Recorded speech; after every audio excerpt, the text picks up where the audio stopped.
Hello and welcome to another NextWaveDV gear review. I'm your host Tony Reale, and today we're going to be looking at the Switronix Torch LED light. Now, there are a lot of LED lights on the market, and most of them have a panel design where you've got lots and lots of LED arrays on a single panel. The Switronix Torch LED is similar to this, but it takes a little bit of a different approach. Instead of having several small LEDs crammed in there, it has just a few larger LEDs. They actually has 16 high power LEDs for a total of a 13 watt draw. With having these high power LEDs, it puts out quite a bit of light. How much?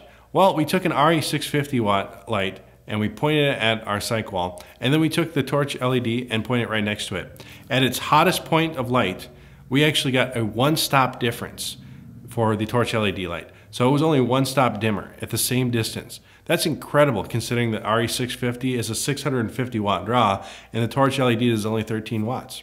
The torch LED is bicolor, so you can switch between 5600 Kelvin for daylight or 3200 Kelvin for tungsten. Comparing these with other lights of a similar nature, the daylight seemed to be pretty close, but the tungsten was a little warmer than we're used to. We compared this to our RE650 watt, and we noticed that the torch LED was a little warmer than we might be used to. But by dialing in a little daylight, we were actually able to compensate for that and got the light to look very, very close to traditional tungsten lights.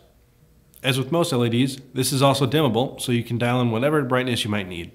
For powering options, you have a standard Sony battery that plugs into the back, rechargeable battery that gives you about 2 hours of runtime.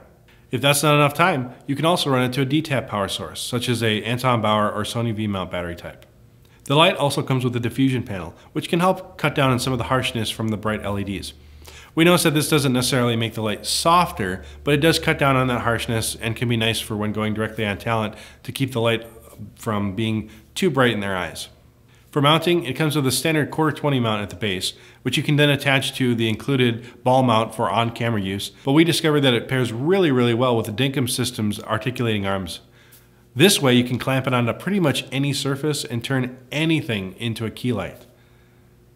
And that's pretty much what got me the most excited about this light. Being able to put a light anywhere, having a key light or a fill light at any point in time is just incredibly handy.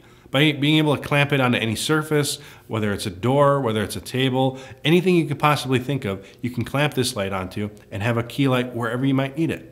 Maybe you need a fill light and you don't want to rig up something really fancy, bring in a lot of diffusion, take a lot of extra time to do that. You can just rig this light up very quickly, clamp it on somewhere, dial it up, put it on your camera as a catch light. There are a lot of possibilities with this light. I just love the flexibility and how quick it is. If I want to just quickly throw a key light into an odd scenario, say we're shooting in a factory, say we're shooting in an office where you don't have the time to rig up a full light with a stand, finding a power source, whatever it may be, you can quickly add this light in there. And because of how bright it is, it'll work in most conditions. The truth is, this light is handy for anyone that needs a small hard light source. It's definitely not going to be a soft light, it's a small light and it's going to create a hard light look. And you're not going to get much output if you try to convert it into a soft light by diffusing it. The purpose of this light is a great, handy, small, battery-operated hard source that you can put anywhere at any time and just have in your kit. And at the price point that it comes in at, there's no reason for you not to have one in your kit. It's incredibly handy light, really well designed, well made, and we give it a big thumbs up.